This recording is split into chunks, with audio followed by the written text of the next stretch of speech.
Hello chemistry students, this is Dr. Tullis. We are looking at chapter 23, which is all about carbon. In this section we will look at understanding the factors that contribute to the large numbers of organic compounds and the wide array of structures, and recognize the different types of isomers that are seen in organic chemistry. The vast majority of the millions of chemical compounds currently known are organic. That is, they're compounds built on a carbon framework. Organic compounds vary greatly in size and complexity, from the simplest hydrocarbon, methane, which is one carbon and four hydrogens, to molecules that are made up of many thousands of atoms. We begin this discussion of organic chemistry with a question. What features of carbon lead to both the abundance and the complexity of organic compounds? The answer revolves around the two main characteristics: structural diversity and stability. Why carbon?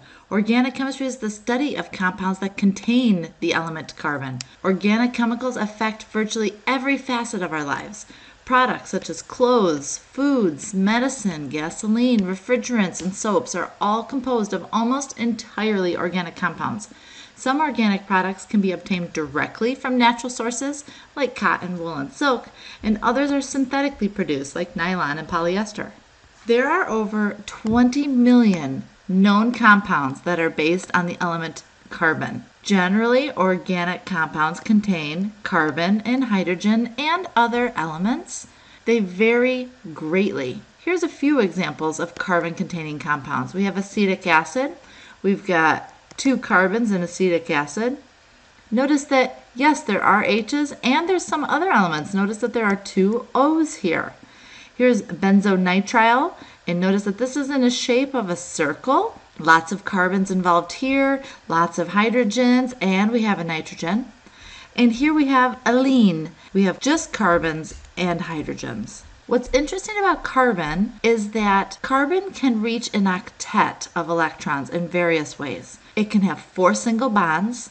So a carbon can be bonded to 4 other atoms, and they could be other elements. It could be to itself. Carbon can also form a double bond and 2 single bonds. Carbon can form 2 double bonds, like in carbon dioxide, and it can form a triple bond and a single bond. And then we have isomers. Isomers have identical composition, but different structures.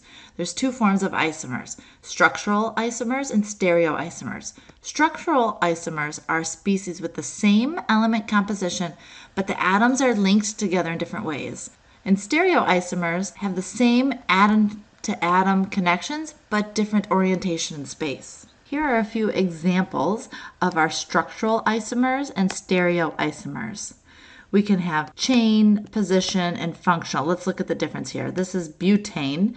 So we have 1, 2, 3, 4 carbons in a line, all surrounded by H's. And notice here, this is called 2-methylpropane. But I still have 1, 2, 3, 4 carbons, and I still have 3, 4, 5, 6, 7, 8, 9, 10 H's. 1, 2, 3, 4, 5, 6, 7, 8, 9, 10 H's. So they have the same exact formula, but they are arranged differently. Here's another one. We have 1, 2, 3, 4 carbons. Between the second and the third is our double bond. And we have 1, 2, 3, 4, 5, 6, 7, 8 hydrogens. Here I have 1, 2, 3, 4 carbons, and there is a double bond, but the double bond has moved, and it's between the first and the second carbon. And I still have 1, 2, 3, 4, 5, 6, 7, 8 hydrogens. And here's another one where I have 4 carbons and 4 carbons, and 1, 2, 3, 4, 5, 6, 7, 8 hydrogens, and 2, 4, 6 hydrogens. But notice how they look different. And then we can look at stereoisomers. There's geometric and optical. Notice here that I have 2 carbons that are double bonded, and there are 2 chlorines, but the chlorines here are kind of diagonal from one another, and the chlorines here are on the same side. In optical, we can see here that I've got a carbon in the center, CH3 on top, an H, a Cl, and an OH, but notice over here that it's OH, Cl, and H, so they are mirror images of each other. Here are more structural isomers. C2H6O, which is ethanol, versus C2H6O, dimethyl ether. The oxygen here has switched spots. So I have a carbon with 3 H's coming off of it, another carbon with 2 H's coming off of it, and then my oxygen and hydrogen. There's the oxygen and the hydrogen. Versus here I have a CH3, so it looks the same as the first guy, but instead of a carbon coming off of that guy, I have the oxygen coming off, and then I have a second CH3. Here's 1 butene and here's 2 methylpropene. Different examples from the first page, but as we can see here, C4H8, C4H8, but they are arranged differently. Here's another one where I have cis 2-butene, so I have double bonded carbons, but I have a CH3 and a CH3, both coming off of the same side, which is why it's called cis. And here I have trans, so I have my C double bonded C, but my CH3 and CH3 are opposite of each other. And then the optical isomers are molecules that are non-superimposable mirror images.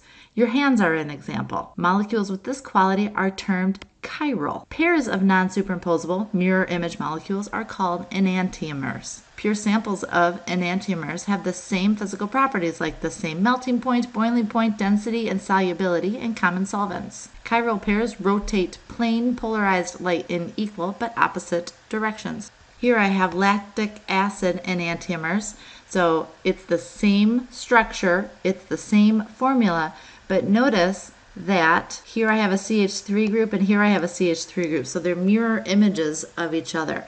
If I were to take this isomer and put it right on top of this one, it would not work. That's what they're showing down here. This is the red dot that would lay on top of this guy. There's no red atom over here that it could lay on top of. The red atom is on the right.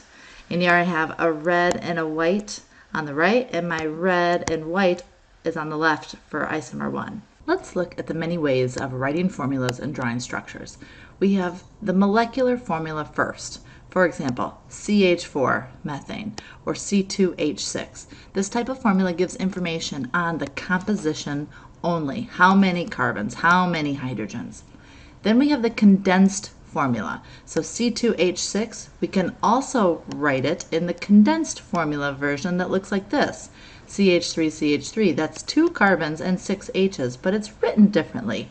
This method of writing the formula gives some information on the way atoms are connected. For example, having a carbon with 3 hydrogens and then another carbon with 3 hydrogens. It helps us to then make the structural formula. You will recognize this formula as the Lewis structure. That CH3CH3 condensed formula helps us build the structural C and then 3 H's around it, and then another C and 3 H's around it. So notice it's C2H6, which is the molecular formula. The condensed formula helped us to visualize how those carbons and hydrogens were arranged to build the structural formula.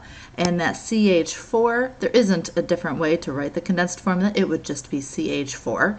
And then we could draw the structural formula, the carbon with 4 hydrogens around it.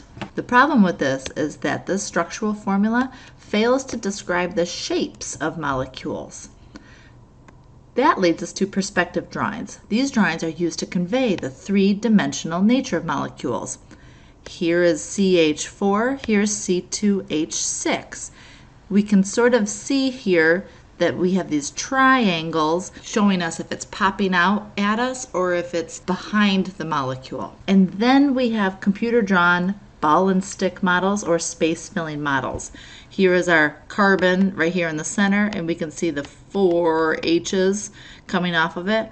And again, there's a carbon and a carbon and 3 H's off of each one. That space-filling model.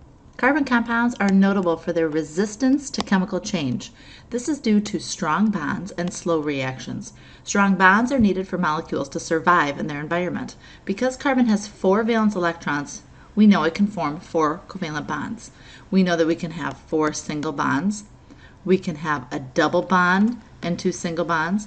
We can have 2 double bonds, or we can have a triple and a single. A unique feature of carbon is its ability to bond with other carbons to form long chains or rings of various length.